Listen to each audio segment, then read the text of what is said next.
India TV, आपकी आवाज। के बीच इमरान खान ने भारत की खुददारी की तारीफ की है, भारत की स्वतंत्र विदेश नीति की तारीफ की है और कहा है कि दुनिया की कोई महाशक्ति भारत को डरा नहीं सकती। मैं समझता हूं कि इमरान खान साहब को जब पार्टीशन के बाद हम अलग अलग हुए ना, 47 से हमारी इस नीति की नींव पर गई थी। हमारे पुरखों ने वो नींव डाल दी।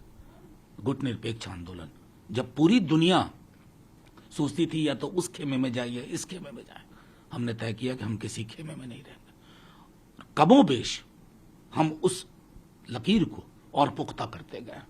तो मैं समझता हूं कि जो हम हर कोई हम जानते थे, शायद इमरान खान साहब को राजनीतिक अवसान के वक्त में वो स्मरण हो। देखिए, ये जुबान तो अपने यहाँ भी बहुत बोली जाती है। ये तो अद्भुत, मतलब इस तरह की जुबान का कोई मतलब नहीं, इस तरह की टिप्पणियों का कोई मतलब नहीं।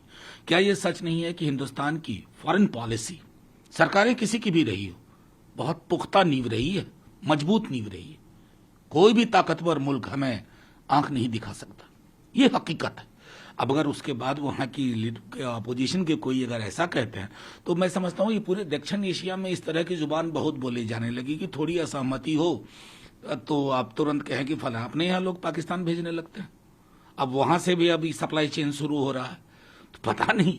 मैं सबसे पहले समझता हूं कि संजीदगी, संवेदनशीलता बेहद आवश्यक है अगर राजनीति में आप रहना चाहते हैं। दूसरा सवाल का जो स्वतंत्र इमेज रहा है, उस बीच जब सुप्रीम कोर्ट के चीफ जस्टिस ये कहते हैं कि सरकार द्वारा न्यायाधीशों को आजकल बदनाम करने का नया चलन चल पड़ा है, क्या? देखिए, ये बहुत गंभीर विषय है, क्योंकि जब हमने अपने एग्जीक्यूटिव, लेजिस्लेचर और जुडिशियरी की कल्पना की थी ना, तो उनके स्वतंत्र चरित्र, अस्तित्व को खूब उस पर काम किया गया था।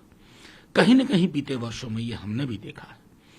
कई दफा तो सदन तक में इस तरह की चर्चा होती है, और खास करके ट्रेजरी बेंच से न्यायाधीशों के बारे में, तो वो असहज करता है। मैं समझता हूं कि मुख्य न्यायाधीश जी के इस बयान के बाद एक गंभीर परिचर्चा हो, ताकि जो इंस्टीट्यूशनल कैरेक्टर है अलग अलग जुडिशरी का हो, एग्जीक्यूटिव का हो, लेजिस्लेचर का हो, उसमें ओवरलैप ना हो, ओवर रीच ना हो, और एक तारतम्य और बेहतर संतुलन बना रहे।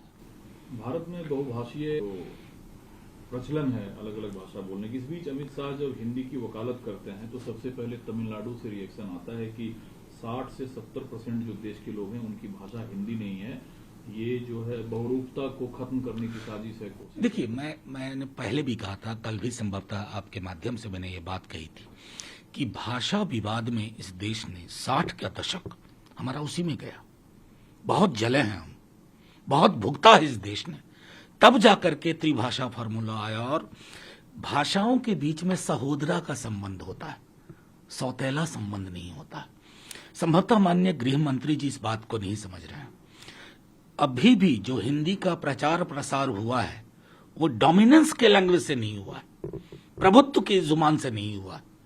वो नेचुरल फ्लो, नदी की धारा की तरह, चाहे वो आप पॉपुलर मीडिया, फिल्म्स, टेलीविजन, इन्होंने हिंदी को आगे किया, किसी सरकार का योगदान नहीं है।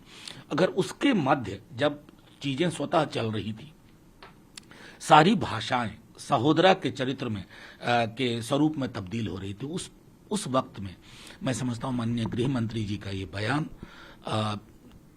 देश में किसी को भी जो हिंदी के शुभचिंतक हैं, उन्हें भी नहीं लगेगा कि हिंदी के खिलाफ अन्य भाषी खड़े हो जाए।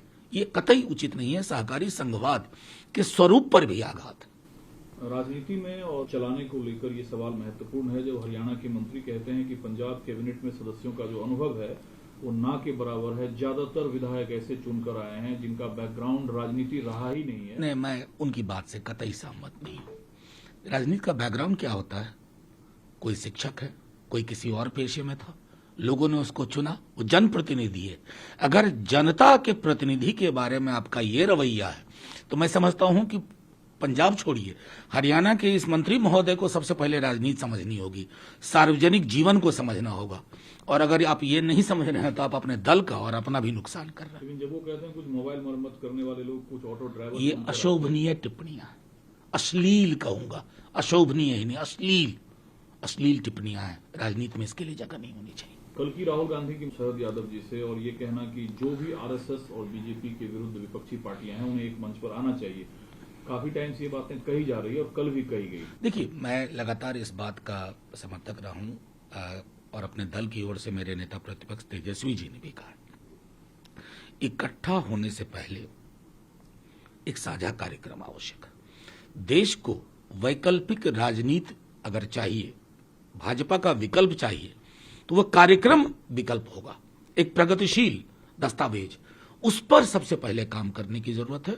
और हां, उत्तर दक्षिण पूरब पश्चिम के कई दल ऐसे हैं जो कभी न कभी बीजेपी के साथ रहे थे, लेकिन आज वो असहज हैं, तो उनको एक साथ लाने के लिए ये चेहरा वेहरा की कहानी छोड़ करके कार्यक्रम पर बात हो, तो मैं समझता हूं कि लोग गंभीरता से लेंगे। लेकिन पार्टियों के गठजोड़ से इतर आके बात कही है कि कार्यक्रम होना चाहिए साझा, लेकिन कार्यक्रम साझा क्या हो वो स्वरूप आज तक नहीं आया। साउथ के इशू और हैं, नॉर्थ के इशू और हैं, देखिए पार्टियां अलग नहीं, साउथ के इश्यूज और हैं, नॉर्थ के इश्यूज और हैं, लेकिन कुछ साझा इश्यूज।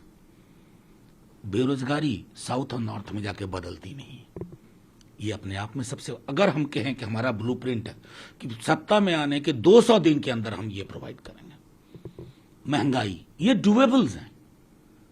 अर्थव्यवस्था को रिवाइव करना, इसमें दक्षिण पश्चिम पूरब उत्तर का कोई फर्क नहीं है। वो एक मनोवृत्ति जब तक हम लोग विकसित नहीं करेंगे, तब तक मैं समझता हूं कि ये कवायद बहुत महत्वपूर्ण नहीं है। क्यों नहीं हो पा रहा है? ऑल पार्टी एक्सेस है आपका, ज्यादातर अपोजिशन पार्टी के लीडर मिलते हैं। देखिए, कोशिशें चल रही हैं, लेकिन जब तक वो साकार ना हो जाए उसके बारे में टिप्पणी करना उचित नहीं होगा। जो वीरभूम पर सीबीआई ने जो कहा है, टीएमसी नेता के हत्या के बाद संगठित तौर पर होकर इस वाकये को अंजाम दिया गया, जो काफी डरावना चित्र था वहां। देखिए, जाहिर है कि कहीं भी अगर हिंसा होती है, किसी भी प्रदेश में, राजनीतिक हिंसा लोकतंत्र को लहलुहान करती है, लेकिन सीबीआई के इस जो इन्होंने ऑब्जर्वेशन दिया उसके बरक्स बहुत गंभीर आरोप भी लग रहे हैं। तो एक बार ये तो साफ होना चाहिए कि कौन कहां खड़ा होकर के क्या बोल रहा है।